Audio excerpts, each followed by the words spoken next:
반갑습니다. 효키랍니다. 2020년 6월 1일 오늘 월요일이고요. 자, 오늘 한국경제TV 방송 리뷰를 한번 시작해 볼게요. 자, 시장 굉장히 좋죠. 일단 스타트부터. 자, 오늘의 제가 준비한 내용의 주제는요. 영끌 삼성전자 개인 투자자들 잘하고 있다라는 내용으로 준비를 해봤는데요. 영끌이라는 표현 아마 다 들어오셨죠? 영혼까지 끌어모았다 해가지고 사실은 이제 개인 투자자들이 상대적으로 이제 외국인들이나 기관들보다는 그래도 돈을 확보하기가 사실 어렵잖아요. 대부분 이제 뭐 월급을 받으시는 분이 대부분이실 거고 아니면 뭐 사업을 하신다거나. 근데 사실은 지금 최근에 코로나19 때문에 좀 많이 어려운 상황이어서 이 부분이 참 자금 확보가 쉽지 않을 거라고 보고 있었긴 하지만, 그렇다 하더라도 정말 이제 여기저기서 끌어오고 이제 정말 내 남은 영혼까지 끌어모아서 삼성전자를 매수하는 개인들이 많다라는 그런 얘기들이 나왔어요. 근데 사실 삼성전자가 지수에 비해서 상승률이 좀 떨어지기 때문에 많은 개인 투자자들이 걱정을 좀 많이 하셨다라고 이제 나오고 있는데, 제가 사실 오늘 그거를 갖다가 좀 포인트를 잡아드리기 위해서 영상을 한번 준비를 해봤습니다. 자, 일단 제가 준비한 내용을 하나씩 좀 풀어드려 볼게요. 자, 일단 지난주 리뷰를 한번 해봐야겠죠. 제가 여러분 잘 아시겠지만 이제 월요일 날은 장기 투자자분들을 위한 종목을 소개를 해드리는 시간이고요. 그리고 제가 금요일 날은 단기 투자를 위한 분들을 위한 종목을 소개를 해드리고 있어요. 근데 어떤 분이 또 리플을 달아주셨어요. 단타는 뭐 별로 안 좋다 막 이런 식으로 이제 리플을 달아주셨어요. 기억이 안 나는데, 자, 오해가 계실까봐 제가 방송에서도 말씀드렸지만 저는 그 누구보다 포트폴리오 투자를 거의 강요하는 사람이고요. 그리고 이제 단기 투자는 여러분 전체 포트에서 한 종목에서 많아봤자 3종목 안쪽, 정말 많아야 5종목 안쪽으로 하시고, 포트폴리오의 최소한 저는 50에서 60%까지는 스윙주, 가치주, 저평가주를 담아두시라고 하는 게 사실 저의 기본적인 어떤 투자 원칙이에요. 그렇기 때문에 뭐 가끔 이제 주식할 때 재미도 있어야죠 하시는 분들을 위해서 제가 금요일 방송을 해서 단타를 드리는 거기 때문에, 제가 무조건 단타만 한다 혹은 뭐 얘는 장기만 한다 얘는 단기만 한다 그게 아니고, 저처럼 그 투자 경력이 이제 20년이 넘어가는 사람들은 처음에 여러분들이랑 마찬가지예요. 다 단타를 하고 싶어가지고 단타를 연구를 진짜 많이 해요. 저도 스케일퍼 생활을 거의 2에서 3년 정도 하면서 매일매일 단타를 갖다 하루에 뭐 수십 번 수백 번씩 종목을 매매를 해요. 그런 걸 갖다 한 2, 3년 해보면서 단타에 대해서 연구를 충분히 많이 했는데, 결국은 돌아오는 거는 중장기 투자, 이렇게 해야지 진짜 주식의 부자가 될 수 있더라, 이런 생각을 가지고 있는 사람이기 때문에 그런 오해는 하지 마십시오. 주식 투자는 간단합니다. 여러분들이 주변에 단타 해가지고 주식의 어떤 거부, 큰 부자가 된 사람이 있으면 찾아보십시오. 없을 거예요. 그러니까 안정적으로 주식은 기업의 투자라는 거다라는 마음을 기본적으로 가지고 계셔야 됩니다. 자, 일단 지난주에 소개를 해드린 종목, 중장기 투자자분들을 위한 종목을 제가 2개를 꺼냈어요. 바로 거래소에서 코덱스 레버리지, 그리고 코스닥에서는 코덱스 코스닥 150일 레버리지. 둘 다 보면은 이제 지수 쪽으로 제가 베팅한 종목이고, 지수가 더 올라갈 것이다 라는 쪽에 베팅했죠.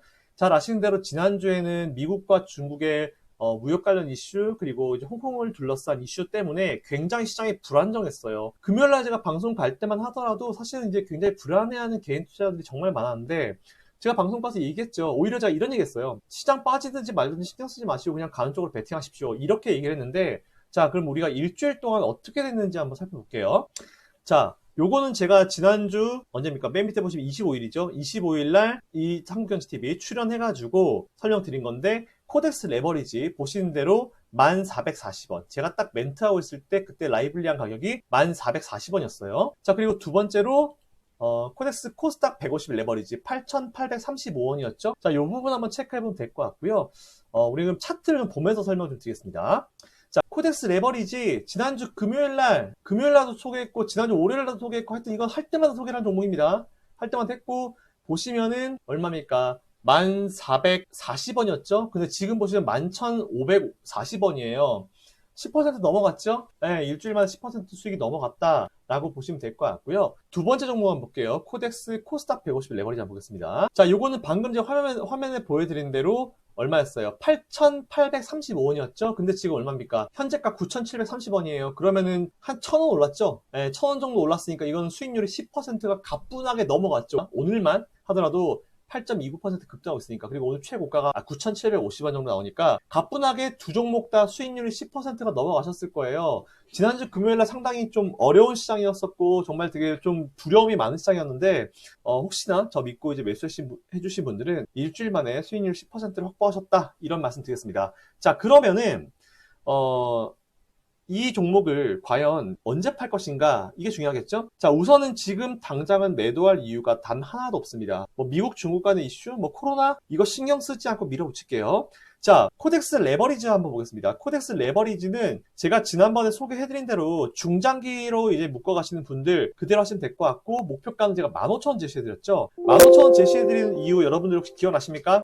15,000원? 뭐라고 그랬어요? 2월달, 3월달에 코비드-19 유가치킨 게임 때문에 지수가 이렇게 밀렸는데, 사실 그 이슈가 지금 어느 정도 좀 조용해졌기 때문에 주가는 그 이전 수준을 회복해야 정상이다. 따라서 그 이전 자리쯤인 15,000원까지 그대로 홀딩 포지션 유지하겠다라고 제가 계속 올라오면서 15,000원, 15,000원, 15,000원, 15,000원 말씀드렸는데, 매수하신 분들 몇 분나 계신지 모르겠어요. 혹시나 매수하신 분들은 오늘 영상 아래쪽에 여부를 좀 알려주세요. 뭐 이런 리플이 되게 즐거울 것 같아요. 아, 믿고 대표님 믿고 매수했는데 지금 수익 나고 있습니다. 감사합니다. 이런 것만 남겨주시면 제가 뭔가 이제 확 기분이 좋아질 것 같은데, 혹시 계시면 좀 부탁드릴게요. 자, 일단 코덱스 레버리지는 그냥 쭉 갑니다. 15,000원까지 아무 생각하지 마시고 그냥 덮어두시고 여러분들 개별 다른 거 하시면 될 것 같고요. 두 번째 종목 볼게요. 코덱스 코스닥 150 레버리지입니다. 자, 오늘 올라가죠? 올라가고, 요거는 제가 13,000원 제시해드렸어요. 13,000원짜리가 어느 자리냐? 지난번에 소개해드린 대로, 그죠? 2월달, 3월달 망가지기 직전 자리는 이미 돌파하고 올라갔고, 그 다음 라인을 봐야 되는 상황이고, 그 다음 라인이 위에 보시면 매물대가 있긴 하지만, 요것도 사실은 뭐, 작년에 시장 힘들었었던 부분들도 커버링하고 올라갈 수 있는 수준이다라고 보고 있기 때문에, 요거는 일단은 올해 망가진 부분은 이미 커버링이 완료가 됐고, 그 다음 라인을 봤을 때, 13,000원 정도가 적절하겠다라는 부분, 여러분 다시 한번 제시해드리겠습니다. 그리고 정확하게 말씀드릴게요. 코덱스 레버리지 15,000원은 1차 목표가입니다. 1차 목표가. 그리고 코덱스 코스닥 150 레버리지 13,000원도 1차 목표가입니다. 그 이야기는 만일 이 종목들이 이 라인을 찍어주게 되면은 그 다음 목표가를 또 제가 제시를 해드리겠다라는 그런 의미로 보시면 될 것 같아요. 그 무슨 얘기다? 이게 끝이 아니다. 15,000원, 13,000원이 끝이 아니다라는 의미겠죠? 자, 그러면은 오늘 종목을 좀 소개를 해드릴게요. 이번 주 소개해드린 종목도 사실은 상당한 의미를 담아서 제가 준비를 했고요. 코스피 종목으로만 제가 2개를 준비해봤습니다. 저 나름의 부제를 달아봤어요. 서브 타이틀을 달아봤는데, 개인 투자자들 지금 정말 잘하고 있습니다. 조금만 더 이겨내십시오. 이렇게 제가 부제를 달았는데, 오늘 제가 중장기 포트로 소개해드릴 종목은 바로 소개가 필요 없어서 오늘 방송에서 소개도 안 했어요. 종목 얘기도 안 했어요. 그냥 이 기업은 어떤 기업이다 하지도 않았습니다. 바로 삼성전자와 SK 하이닉스입니다. 되게 크죠? 그리고 제가 지난주에 삼성전자를 단기 투자도 한번 해보겠다 했을 때 또 많은 분들이 무슨 삼성전자 같은 걸 단기하냐, 이게 단기에 수익이 나겠냐, 일주일에 3% 수익이 나겠냐라고 리플을 달아주신 분도 많으신데 나왔어요. 오히려 그죠? 나왔죠.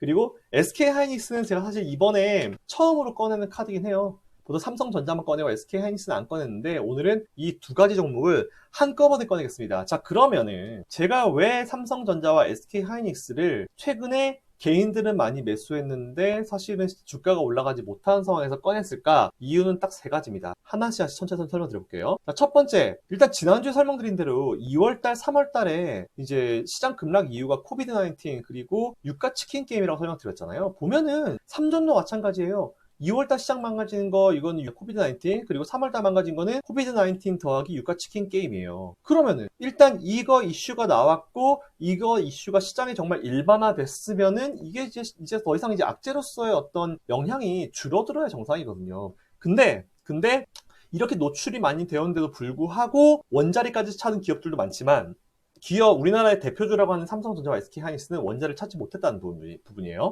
특히 IT 관련주들이 여러분들 언택트 등의 어떤 테마군이 형성이 되면서 실적이 잡힌 기업들 위주로 빠르게 지금 원상복귀하고 있는 모습 여러분들 확인되시잖아요. 정상적인 기업, 즉 실적을 잘 만들어가는 기업은요, 일반적으로 시장 때문에 밀렸다 하더라도 회귀하고 싶어하는 본능이 있어요. 일반적으로 이건 꼭 여러분들 외우십시오. 기본 조건이 뭐다? 정상적인 기업, 실적을 잘 내는 기업. 나는 내 일을 되게 잘하고 있어. 지금 보면요, 이렇게 해볼게요. 여러분 야구 선수의 얘기를 들어볼게요. 뭐 예를 들어서 미국 메이저리그로 보면은 이제 게리 콜이나 아니면은 누가 있을까요? 뭐 우리나라 류현진 선수도 굉장히 잘했고 추신수 선수도 굉장히 잘했잖아요. 이렇게 메이저리그 선수들 중에 자기 실력은 어마어마한 선수들, 아니 대단해, 엄청난 실력을 가지고 있어. 종목으로 치면 실적은 정말 잘 내. 근데 코비드-19 때문에 메이저리그가 지금 열리지 않고 있죠? 그죠? 코비드-19 때문에 주가가 밀려 있잖아요. 이런 상황에서 과연 게리 콜, 류현진, 그리고 이제 추신 선수 이런 선수들의 실력이 떨어졌을까요? 아니죠. 실력은 그대로예요. 실력은 달라진 게 없고 오히려 그 사이에 뭔가 몸 관리를 더 잘해가지고 더 뭔가 더 좋은 상황이 되어 있을 수 있죠. 체력이 비축돼 있으니까. 아무래도 시즌이 반으로 줄어드니까 공을 던지더라도 좀 더 힘을 던져서 더 줘서 줄 수 있겠죠. 맞잖아요. 마찬가지예요. 주식도 똑같아요. 그래서 제가 항상 주식은 인생과 똑같이 간다라고 제가 설명드린 이유가 바로 그런 거예요. 자, 삼성전자 실적 잘 나왔어요. 생각보다 반도체 쪽이 너무 잘 나와서 진짜 깜짝 놀랐는데, 네, 주가 저예요. 안 올라와요. 뭐가 문제지? 아, 외국인들이 너무 많이 팔어. 수급적인 부분이야. 요건 제가 잠시 후에 뒤에서 말씀드릴 거예요.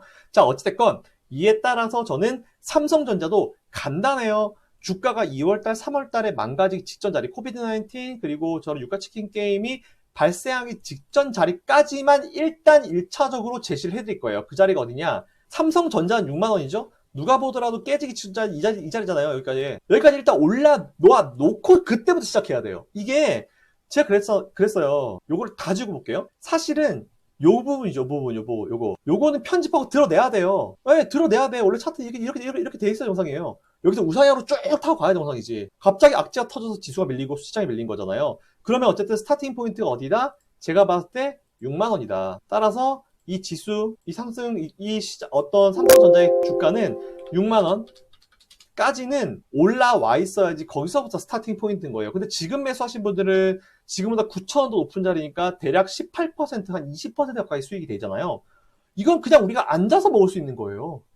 그냥 앉아서 지금 생각 없이 빡 사고 여러분들 뭐 회사에서 회사 일 하시고, 뭐 가정 돌보시고 하시면 어느 순간인가 6만 원 올라와 있다니까요. 네, 그런 자리입니다. 두 번째, SK하이닉스 마찬가지예요. 얘도 보시면은, 아니, 못 올랐다니까? 괜히 코비드-19, 유가치킨 게임 때문에 이렇게 밀려있고, 사실은 그 전 자리가 어딥니까? 10만원 자리예요. 네, 얘는 10만원까지 올라와도 전혀 문제가 없는 그런 상황이에요. 이 부분을 이렇게 편집으로 드러내야지 이렇게. 이해되시죠? 회귀 본능. 둘 다 실적 잘 나왔어요. 그렇기 때문에 이 종목들은 지금 매수해놓으면 가만히 그냥 아무 생각 없이 놔두면 수익이 난다는 거죠. 자, 그리고 두 번째 이유가 뭐냐면은 되게 제가 좀 이해가 안 되는 흐름이 제가 전체 종목을 다 둘러보다가 업종을 다 둘러보다가 좀 이해가 안 되는 흐름이 포착이 됐어요. 누가 보더라도 여러분 최근에 조선주는 실적 안 좋잖아요. 뭐 추가 수주 가능성 뭐 이런 얘기 나오긴 나오지만 뭐 수주야 뭐 항상 있는 거고 솔직히 실적이 좋지가 못해요. 외국인들이 조선주를 매수할 만한 이유가 사실은 없어요. 없죠. 뭐 있어요. 그래서 보통 이제 어떤 기사 내용이 나왔냐면은 강세장 랠리 소외 그리고 수주 기대감 이것 때문에 뭐 조선주들이 지난주에 좀 올라갔다고 하는데 여기서 근데 되게 재밌는 게 하나 있어요. 잘 보세요. 여러분 잘 보세요. 제가 조선주를 지금부터 4개를 보여줄 거예요. 우리나라 대표 조선 기업들. 자, 현대 미포조선 볼게요. 현대 미포조선을 일단 차트랑 보시면은 얘는 지난번에 코비드-19 저점일 때 얼마입니까? 주가가 21,150원이죠? 그죠? 근데 이게 최근에 주가 얼마까지 올랐어요? 요 자리죠. 36,000원까지 올랐잖아요. 그럼 2만원에서 36,000원이니까 대충 16,000원 올랐으면 바닥권에서 수익률이 80%가 나왔어요. 여기서부터 여기까지 주가가 80% 올라갔다고요. 엄청나게 올라왔죠. 자, 그럼 두 번째 삼성중공업만 볼게요. 지난번에 코비드-19 심각할 때 저점이 3,070원이죠? 근데 얘도 최근에 고점 요 정도 되겠죠? 5,000원 한 60원 정도 되는 것 같은데 그러면 얼마입니까? 2,000원 올랐죠. 적어도 얘도 여기서 여기까지 주가가 60% 올랐어요. 60% 올랐어요. 어마어마하게 올랐죠? 그리고 그 다음에 대우조선해 한번 볼게요. 보면 실적들 다 답답한 애들이죠. 보면 실적만 보고 도저히 볼 수 없는 기업들이잖아요. 자, 대우조선해양 지난번 저가 얼마입니까? 1,850원이에요. 근데 고가 오늘도 고가 뚫고 올라오고 있죠. 얼마입니까? 23,000원 정도잖아요. 그럼 얼마예요? 100%가 넘었어요. 바닥권에 비해서 거의 130%가 올랐어요. 주가가 120%. 엄청나게 올랐잖아요. 근데 얘가 뭐가 있어요, 지금? 수주기대감 이런 거 빼고, 뭐 맨날 나오는 그런 것도 빼고. 없잖아요. 업황이 좋아졌어요? 물론 바닥을 찍고 이제 이 업황은 좋아질 거밖에 안 남은 업황이긴 하지만 그렇다 하더라도 아직 드라마틱한 실적이 나오진 않았잖아요. 그죠? 한국조선해양 볼게요. 예전 이름 현대중공업 보겠습니다. 자, 얘도 마찬가지예요. 지난번 저가 얼마예요? 64,200원이죠. 그리고 최근에 고가 얼마입니까? 96,000원이잖아요. 그럼 얼마입니까? 대충 잡아도 한 50%, 4에서 한 50%는 주가가 여기서부터 여기까지 치고 올라왔죠. 근데 삼성전자는, 삼전 볼게요. 자, 삼전 보겠습니다. 다 지우고, 싹 다 지우고. 자, 삼전. 저가 얼마예요? 여기, 저가. 42,000원대. 고가 얼마입니까? 51,000원대. 그러면 얼마입니까? 한 만원 올라왔죠. 그럼 한 20%? 왜? 실적이 그지 같은 걔네들 60%, 70%, 100몇십 프로 날 때 얘는 20% 올라왔어요, 바닥에서. 적어도 걔네들 평균만큼만 올려줘도 여기서 주가가 30%더 올라가야지. 맞잖아요. SK하이닉스 마찬가지예요. 자, 볼게요. 다 지워보겠습니다. SK하이닉스 저가 얼마예요? 완전 여기 그냥 바닥으로 칠게요. 65,000원. 그럼 지금 얼마예요? 83,000원. 그럼 얼마입니까? 18,000원 올랐죠. 그럼 대략 20에 30%. 누가 보더라도 조선주보다 SK하이닉스와 삼성전자가 바닥권에서 올라오는 그런 강도가 약했어요. 안 올라왔죠. 딱히 실적도 좋지 않은데 주가는 바닥권에서 계속 지금 이렇게 올라오고 있어요. 조선주들이. 이거로 우리가 알 수 있는 부분이 뭐냐면은 외국인들이 바닥권에서 얘네들이 지금 대형주를 순환매를 돌리고 있구나. 자, 이렇게 순환매를 돌리면서 우리가 또 무슨 생각을 해야 되냐? 그러면 아직까지 순환매가 돌지 않은 업종이나 종목이 어디지라는 그런 의문을 가져야 돼요. 그 기업을 미리 찾고 우리가 미리 매수하고 순환매가 들어오면 기다려야죠. 그게 우리의 진정한 투자잖아요. 그래서 두 종목, 삼성전자, SK하이닉스, IT 쪽 대장주들 아직 순환매 안 들어왔습니다. 외국인들이 전체 시장에서 다 버린다 하더라도 지금 말도 안 되는 저런 조선주들을 사고 있잖아요. 말도 안 되는 쟤네들도 사는데 삼성전자, SK하이닉스 안 사겠냐고요. 상식적으로 봤을 때. 여러분들이 해외에다 투자한다고 봤을 때 요즘에 테슬라, 마이크로소프트, 구글 이런 거 하시잖아요. 외국인들이 우리나라 뭐 하겠어요? 일단 삼성전자 사놓고 보겠죠. 아는 회사가 이밖에 없어! 이러면서 LG나 이런 거 있잖아요. 그런 거 사놓고 보겠잖아요.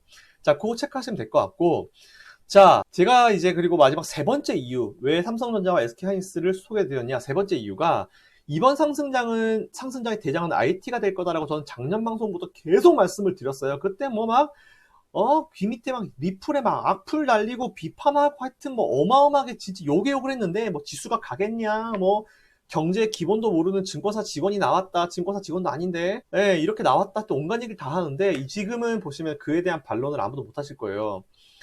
언제나 여러분들 상식과는 뭔가 좀 다른 그런 얘기를 할 겁니다. 하지만 시간 지나고 보면은 김성현 대표가 맞았구나 라는 거를 분명히 아실 거예요. 자, 그러면은 과거에 한번 볼게요. 이 대장주에 대한 논의가 되게 많은데 과거의 대세상승장에서 대장주들은 어떤 모습을 보였는지 한번 제가 보여드릴게요. 그러니까 지금부터 차트를 하나 보여드리면서 여러분께 설명드릴 거예요. 해당 차트는 2003년부터 2007년도 상승장을 제가 우선 차트를 좀 보여드릴 거고, 그리고 이걸 합쳐가지고 같이 보여드릴 겁니다. 자, 잘 보시면은 제가 항상 설명을 잘 드리는 요 해예요. 누가 보더라도 진짜 이 대세 상승장 2003년도에 저점 512포인트부터 요 고가 얼마입니까? 2000포인트죠. 어마어마하게 지수가 상승을 했습니다. 이랬었던 적이 있었어요. 이때도 주식 안 하시는 분들 많으시겠지만 저 같은 사람들은 겪어서 다 아는 부분이고, 저점 대비해서 지수가 4배가 올랐어요. 어마어마하게 올랐죠. 근데 보시면은 최고가를 찍은 날짜가 언제입니까? 2007년도 11월 달이에요. 그죠? 2007년도 11월 달. 항상 이 대장주라는 거는 어느 정도 이 상승장이 끝나고 나서 몇 년 후에 이제 저때가 이제 상승장이었고 저때 대장주가 저거였구나라는 거를 몇 년 후에 평가를 하실 수 있어요. 그래서 지금 제가 IT다 해도 이번 상승장이 지나고 급락장이 오고 제가 봤을 때 한 7, 8년? 한 10년 가까이 후에 2020년도 그때 상승장의 대장주는 삼성전자였구나. 이거를 그때 아시게 될 거예요. 그때 맞는지 아닌지 한번 지켜보자고요. 자, 제가 지금부터 한번 요 두 개 차트를 비교해 놓은 걸 보여드릴게요. 2003년도, 7년도 요 대세상승장 요 시기에 코스피와 그때 대장이었던 종목의 차트를 같이 한번 보여드릴게요. 지금 바로. 자, 보십시오. 위쪽에는 코스피죠. 코스피는 방금 저희가 같이 보고 온 대로 2007년도 11월 달에 2085포인트를 찍었어요. 그 바로 밑에 한국조선해양, 그때 당시에 현대중공업입니다. 보시면은 최고가를 찍었을 때 언제입니까? 2007년 11월 7일이죠. 정말 지수가 올라가는 끝까지 얘도 같이 시세 분출을 해줬죠? 이게 진짜 대장이에요. 자, 그럼 여기서 되게 특이한 점, 잘 보세요. 물론 최저점이 2003년도 최저점이 14,000원이었어요. 14,000원이고 그때 당시에 고가가 50만원까지 올라왔으니까 주가가 거의 몇 배요? 한 40배?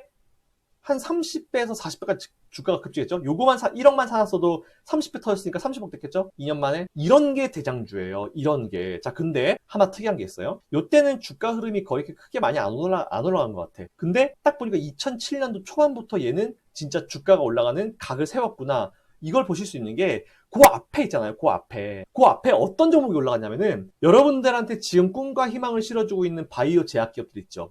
저때 당시에 사실은 제가 저때 주식 투자할 때도 바이오 제약 기업들로 포트를 쫙 짜놨었어요. 근데 그때 바이오 제약이 어떤 느낌이었냐면은 지금이랑 완전 달라. 저평가, 퍼가 10도 안 돼. 근데 배당이 너무 높아. 배당률 5%, 7%, 10%, 10% 넘어가는 것도 있고 그랬어요. 실제로 저때. 믿기지가 않죠. 그리고 저평가 기업도 굉장히 많았고 실적은 너무 잘 나왔는데 경기 방어주 느낌이 강했어요. 주가가 못 갔어요. 안 갔어요. 제가 저때 당시에도 주변에 제 이제 같은 투자 그룹에 있는 친구들이나 지인들한테 아, 바이오 제약이 괜찮은 것 같다. 바이오 제약이 괜찮은 것 같다. 이런 얘기를 되게 많이 했어요. 근데 주변에서 바이오 제약 회사들 뭐 좋은 거 다 알지. 마치 제가 지금 당하고 있는 거랑 똑같은 느낌인데 저 그때도 그랬어요. 제가 지금은 계속 코덱스 레버리지 지수 뭐 베팅하고 삼성전자 베팅하고 하는데 그때 이제 지금 저한테 그러죠. 삼성전자 가겠냐 소외됐는데 코덱스 레버리지 지금 경기가 안 좋은데 무슨 지수가 간다고 베팅하냐 이런 얘기를 제가 듣고 있잖아요. 저 때 당시에도 그랬어요. 저 때 당시에도 무슨 제약주가 가냐 경기 방어주가 움직이지도 않고 저 때 당시에도 핫했던 종목들 되게 많거든요. 그랬는데 어느 날 갑자기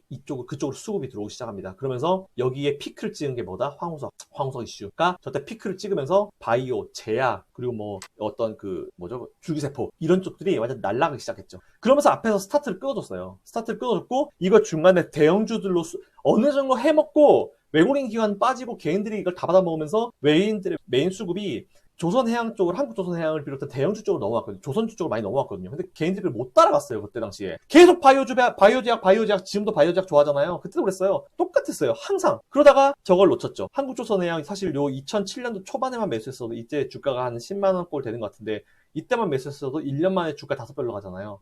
이게 대장주예요. 아시겠죠, 여러분들? 앞에서 쭉 시장 따라서 상승은 해줬지만 어느 순간 시장이 좀 힘이 빠지려고 할 때 강하게 뭔가 치고 올라가주면서 시장을 앞에서 끌어당겨주는 대형주들 이런 걸 대장주라고 합니다. 이것 꼭 여러분들이 기억을 해주셨으면 좋겠어요. 항상 지수를 당기는 대장주는 상승장이 끝나고 수년 후에 알 수 있다는 부분 참고하시면 될 것 같고요.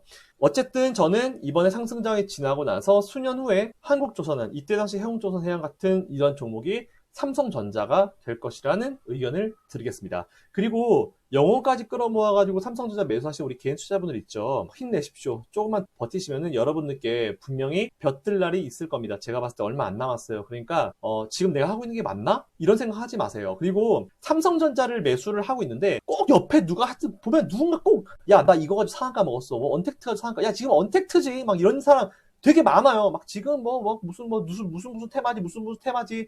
야, 나 그 테마 가지고 뭐 일주일 만에 50% 수익냈대. 그런 사람 되게 많거든요. 근데 귀 닫으세요. 그렇게 투자하면요. 상승장에는 돈을 좀 벌 수 있는데 어느 순간 시장이 망가지기 시작하면은 그 사람들은 이미 거기에 너무 젖어 있었기 때문에 그걸 갖다가 계속 강하게 베팅을 하면서 그 돈을 잃어버릴 가능성이 99.9%입니다. 제가 장담할게요. 항상 시장이 망가질 때 상승장에서 번 돈을 지키는 사람들은 가치 투자금을 딱 묶어놓고 이렇게 안정적인 투자를 하는 분들, 안정적인 종목을 하는 분들, 매매를 그렇게 많이 하지 않는 사람들이 항상 돈을 많이 벌고 끝나는 게 이 주식시장의 기본이에요. 돈 번 사람은 전체 시장의 3%는 안 된다 그러죠? 나머지 97%가 단타질 하니까 그렇게 망하는 거예요. 그 부분 꼭 기억하셨으면 좋겠습니다. 전체 100% 현금 중에 60에서 70%는 안정적인 중장기 종목에 묶어두시고 나머지 한 10% 비중으로 한 3, 4개 정도 그냥 돌려가시면서 좀 심심풀이를 하시면 될 것 같아요. 그러면 딱 적절한 포트폴리오가 될 거다라는 그런 의견 드리겠습니다. 영상이 도움이 되신 분들은 요 바로 위에 효키라 라이브 동그라미 있어요. 그거 클릭하시면 구독 신청하실 수 있습니다. 감사합니다.